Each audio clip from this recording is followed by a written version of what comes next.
Hi friends, welcome back to my channel Vijay Swathi vlogs. இன்றைக்கி நம்ம சேனலில் என்ன பார்க்க போகிறோன்னா, சிக்கன் பிரியாணி டேஸ்ட்டாக ஈஸியாக எப்படி செய்கிறதுன்னு பார்க்க போகிறோம். அதுக்கு முன்னாடி நம்ம சேனலை சப்ஸ்கிரைப் பண்ணாதவங்களாம் சப்ஸ்கிரைப் பண்ணிக்கோங்க. இந்த வீடியோ பிடிச்சிருந்தா கண்டிப்பாக லைக் பண்ணுங்கள். குக்கரில் தேவையான அளவு எண்ணெய் ஊற்றிட்டு அதில் பட்டை, பிரியாணி இலை போட்டு நறுக்கி வச்ச வெங்காயத்தை போட்டு நல்லா வதக்கணும்.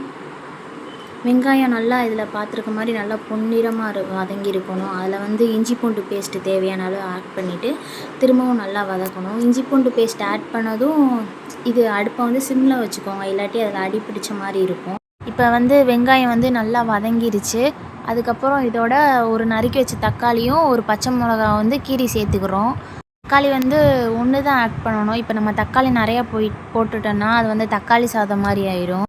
இது நான் 3 பேருக்கு சாப்பிட்ற மாதிரி பிரியாணி செய்கிறேன். நல்லா வதங்கிருச்சு. இப்போ அதோட நம்ம மல்லித்தூள் 1 டீஸ்பூன் சேர்த்துக்கிறோம். அதுக்கப்புறம் பிரியாணி பொடி ஒரு 2 டீஸ்பூன் அளவு சேர்த்துக்கிறோம். அதுக்கப்புறம் ஆச்சி சிக்கன் மசாலான்னு இருக்கும், அது 1 டீஸ்பூன் சேர்த்துக்கோங்க. நான் வேறு எந்த ஒரு பொடியும் வேறு ஆட் பண்ணல, இந்த 3 தான் ஆட் பண்ணியிருக்கேன். இதை அப்படியே நல்லா வதங்க விட்டுருங்க.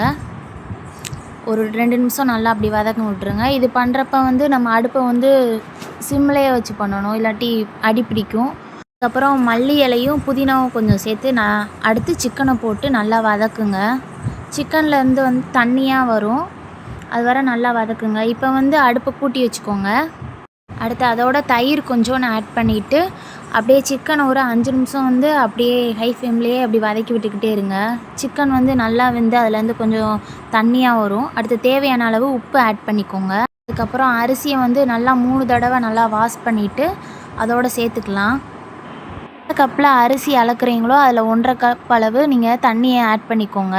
நல்லா கொதித்ததும் 2 விசில் போட்டுட்டு அடங்கினதும் ஓப்பன் பண்ணி பார்த்தீங்கன்னா சுவையான டேஸ்ட்டான சிக்கன் பிரியாணி ரெடி. இது நார்மலான நான் சாப்பாட்டு அரிசியில் தான் செஞ்சேன். ரொம்ப டேஸ்ட்டாக வந்துச்சு ஃப்ரெண்ட்ஸ். நீங்களும் கண்டிப்பாக ட்ரை பண்ணி பாருங்கள். இந்த வீடியோ பிடிச்சிருந்தால் லைக் பண்ணுங்கள். நம்ம சேனலை மறக்காமல் சப்ஸ்கிரைப் பண்ணுங்கள் ஃப்ரெண்ட்ஸ். இது மாதிரி இன்னொரு வீடியோவில் பார்ப்போம் ஃப்ரெண்ட்ஸ்.